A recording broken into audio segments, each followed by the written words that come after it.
La Biblia contiene 1189 capítulos, 31.102 versículos, 773.693 palabras y unas 3.566.480 letras.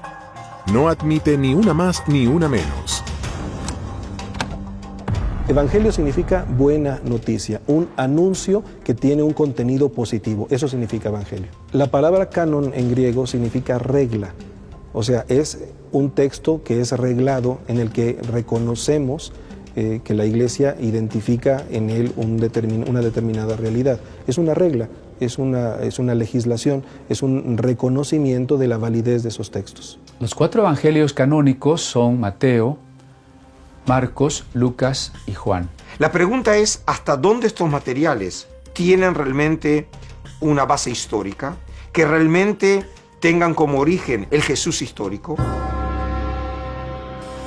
¿Cuáles fueron los textos que quedaron excluidos del libro sagrado?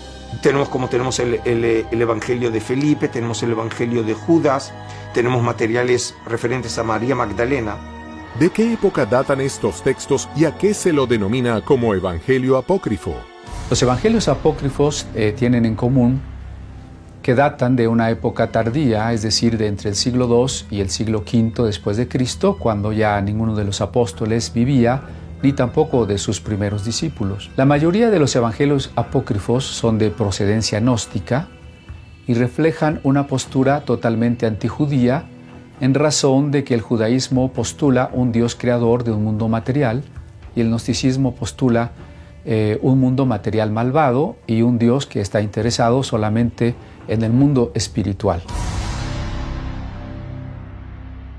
Entonces, algo que es común a todos los apócrifos es un Jesús que es como un holograma, es una proyección aparente, pero nunca es realmente humano. En el gnosticismo cristiano, que de alguna manera recuerda mucho el descubrimiento de los rollos, y en este caso reflejan lo que llamamos una literatura que se originó en el gnosticismo cristiano, que para esos años ya es considerado por el mainstream, por la corriente central del cristianismo, como una herejía, y por eso, en este caso, los libros que habían disfrutado de prestigio dentro de estos círculos fueron escondidos y no destruidos, y con eso nos permitió recuperar no solamente una literatura perdida, sino una literatura que en algunos casos tenía también raíces judías. De ahí que los evangelios apócrifos, en primer lugar, no sean evangelios, porque no se identifican con los evangelios del primer siglo en cuanto a dar una buena noticia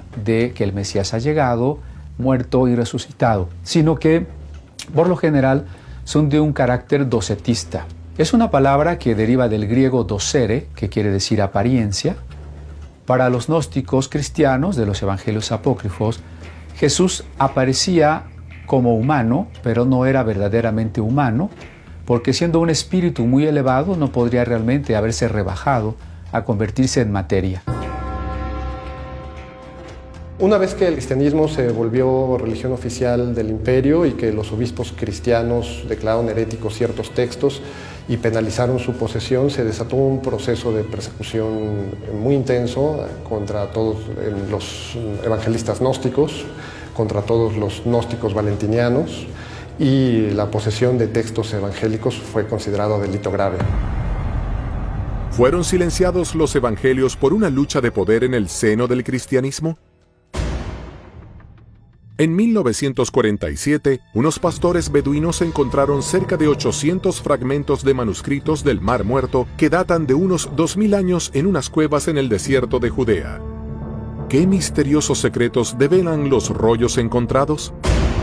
Los rollos del Mar Muerto son manuscritos judíos antiguos, hallados entre 1946, 47 y 1956, y son documentos, la mayoría de ellos escritos en cuero de animal y una minoría, un 20% en papiro, la mayoría escritos en hebreo y hay también una minoría en arameo y en griego. En los primeros siglos del cristianismo se desarrolló un silencioso combate. Los gnósticos, que deseaban una relación directa con Dios y que tenían sus propios evangelios, se enfrentaron con un